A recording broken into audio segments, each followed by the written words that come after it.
In today's world, we constantly hear about crimes spiraling out of control. The media loves to push stories of criminals running rampant, but what they rarely highlight are the heroes who fight back, the everyday Americans who refuse to be victims, the ones who prove that a good guy with a gun can thus stop a bad guy. And guess what? These stories happen way more often than you think. But if you rely on mainstream media, you probably never hear about them. That's why we're here, to bring you real stories of self-defense, real people who took action, and real moments that changed lives. Before we dive in, make sure to hit the subscribe button and turn on notifications. We drop hard-hitting self-defense stories, Second Amendment content, and the truth the media won't show you. So don't miss out. But real quick, big props and a huge thanks to heritage.org and the Signal Suite for their monthly round ups of defensive gun use stories. Seriously, Amy Swearer is the best. We're diving into 8 news stories where a good guy with a gun step up to the plate. And the usual disclaimer, you likely never heard about these stories on big news network. These don't make the headlines on CNN or NBC. Why? Well, I've got 2 words for you. George Soros. But do take note that some local news channels might have already covered these stories. Alright, enough talk, let's jump into the action. Number 8. Blind guy shoots bald guy in the butt. Down in Franklin, Ohio, Jeffrey Carl figured he'd try his hands in breaking into a house and ended up getting shot for his efforts. These went down before the sun was up on a Wednesday. Picture this. The homeowner rings up the cops at 3:30 in the morning, calm as can be, and says he shot at a burglar. And here's the kicker.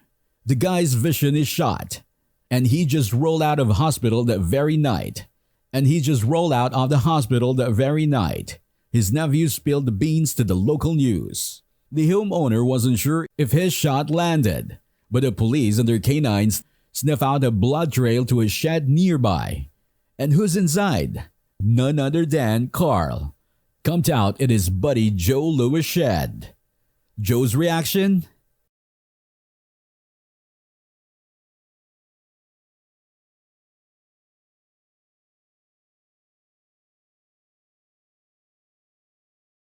Dang, someone zapped Jeff in the rear. Looks like Carl thought he'd find the house empty, not knowing the homeowner would be back so soon. Despite Carl's sketchy past with drugs and weapons, Joe insists he's not at all bad, just fighting some battles. Before getting shot, Carl snags some firearms and music equipment from there, and Joe's kinda shocked cause Carl never messed with his own valuables. Jeff's little adventure wrapped up with a hospital visit followed by jail time. He's now staring down burglary charges. Plus, they already had a warrant out for him for some other mess. Joe's just hoping Jeff straightens out. But for the time being, Jeff's stuck in jail with his bail nailed at $50,000. Number 7. Food bank manager holds car thief at gunpoint. Down in College Park, Georgia, things got real when a car thief led cops on a wild chase that ended right behind a food bank. The staff there were all in on the action. It was just another Monday evening when security cams caught one of the volunteers dashing into the break room to tell their boss, William Joyner, that some guy with a gun was staring through their parking lot. William, who's an Army vet, didn't waste a second. He grabbed his gun.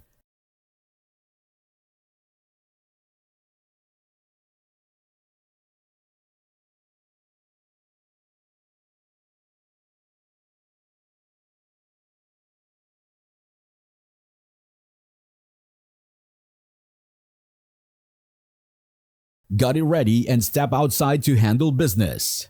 I told him, hit the deck, cops are coming. Just kneel and put your hands up, William said. The guy, a 20-year-old named Jordan Shelley, was playing stubborn, keeping one hand hidden all the time. William kept his cool, telling the guy not to make him pull the trigger. Just then, security footage shows a College Park cop coming around the corner, taser at the ready. Turns out Shelley and his buddy, 21-year-old James Green, had been fleeing in a hot car down Roosevelt Highway just before the crash that sent them running.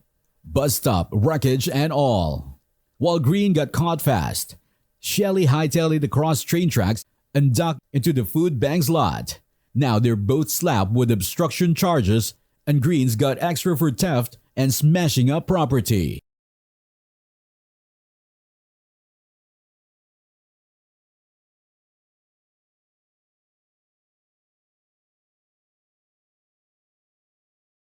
Number 6.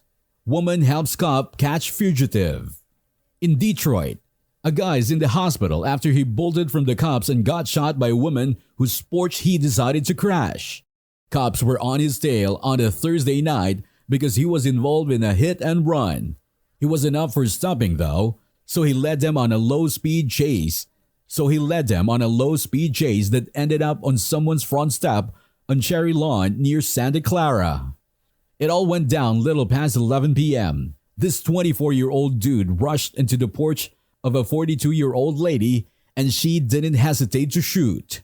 Her fam spoke to local news reporters, saying they felt threatened. They couldn't see what he had in his hand, so he took the shot.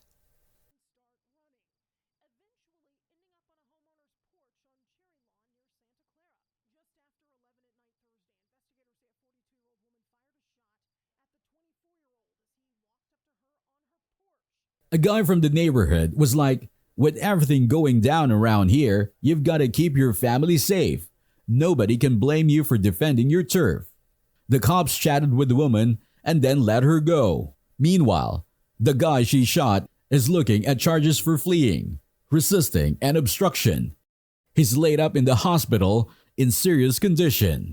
"People in Detroit have seen a lot," said the neighbor, but judging folks for what they gotta do to stay safe isn't our place. The names of the dude who got shot and the woman who shot him haven't been released.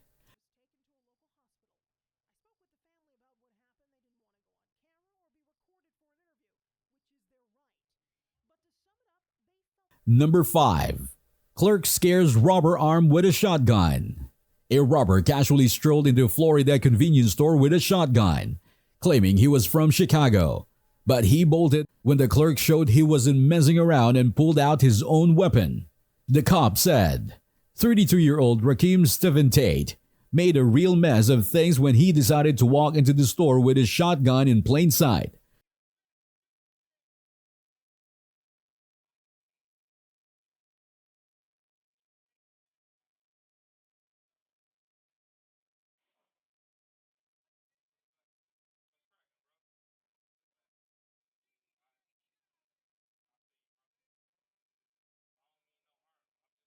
According to the Escambia County Sheriff's Office, he's now facing charges for toting a gun openly like that and trying to rob the place. The store security footage shows Tate roaming around inside for a bit before the clerk, who was off camera, starts chatting with him. It looks like the clerk spotted Tate getting ready outside, so he grabbed his own piece from the back room before things could get ugly. Tate tried to play it cool, saying, "I don't mean no harm. I'm just not from around here," even bragging about his big gun. "I'm from Chicago, bro," he said. When Tate got curious about the clerk's gun, the clerk clapped back, and that's when Tate decided to take a leisurely walk out. The sheriff's office was like, "That's what happens when your bad day gets even worse and you get shut down by someone on the right side of the law."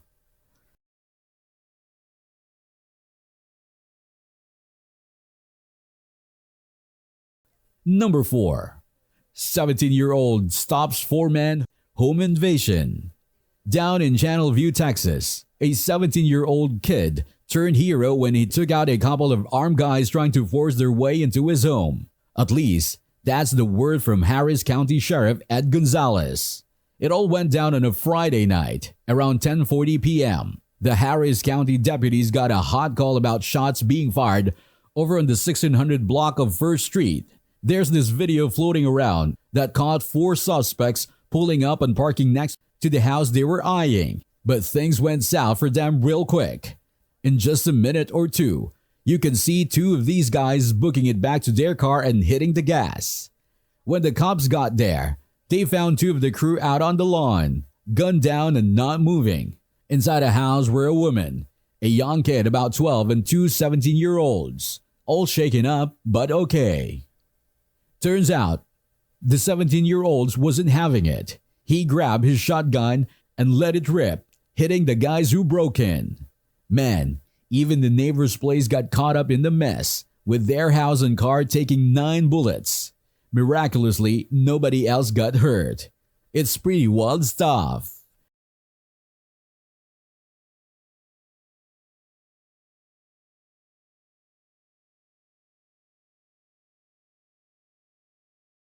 Number 3.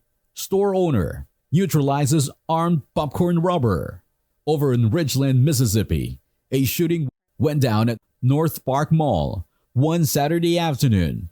Police Chief Brian Myers is talking about how a 16-year-old girl, Salil Deshelle Patterson, got shot after a bit of drama in the mall. Here's the lowdown. Around 5:20 p.m., Patterson, this kid from Jackson, decides she's gonna lift some goods from a popcorn spot in the mall. Things got heated quick when she pulled out a gun, but the owner wasn't having it. Shot her right in the leg. Myers says it was all in self-defense. After a quick trip to the hospital, Patterson found herself cooling her heels in the Madison County Detention Center. She's looking at aggravated assault charges and tough break. She's getting charged as an adult. The popcorn store owner talked with the cops and is pretty much in the clear. Meanwhile, Police Chief Myers is like, "This is messed up. We've never had this kind of thing go down inside a mall. We're not about this life and we'll handle it." An employee who works at the mall was like, all of a sudden, bam, bam, bam. I'm counting maybe 8 or 9 shots. I'm a manager, right? So customers are freaking out, running to the back, and we're letting them out because honestly, we were scared.